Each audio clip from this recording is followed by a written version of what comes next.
అమ్మ అనే పదం ఎంత బలం ఇస్తుందో అదే అమ్మవారి శక్తి. ఆమె మన శ్రీ లలితా త్రిపుర సుందరి. ఒక భక్తురాలి జీవితంలో బాధలు, అవమానాలు, ఒంటరితనం భరించలేక అమ్మవారి ఆలయం వద్ద మౌనంగా కూర్చుంది. కోరికలు, ఆశలు ఏమీ చెప్పలేదు. కానీ కన్నీళ్లు మాత్రం ఆగటం లేదు. అమ్మవారికి తెలిసింది, ఇది తప్పు చేస్తే వచ్చే కన్నీరు కాదు, అలసిపోయిన హృదయం నుంచి వచ్చిన కన్నీరని. అందుకే ఆమె శిక్షించలేదు, ఎందుకు ఇలా జరిగింది అని అడగలేదు. ఆమె మనస్సులో ఒక్క క్షణం స్వరం వినిపించేలా చేసింది.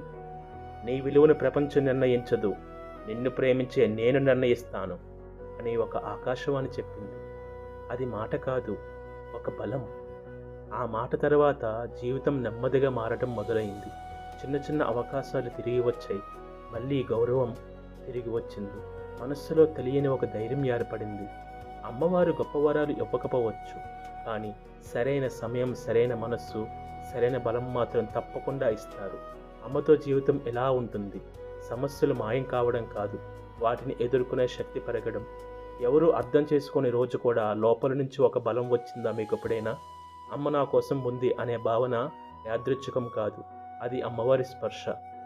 ఈ అనుభవం మీ జీవితంలో ఎప్పుడైనా ఉంటే కింద కామెంట్ సెక్షన్లో మెన్షన్ చేయండి.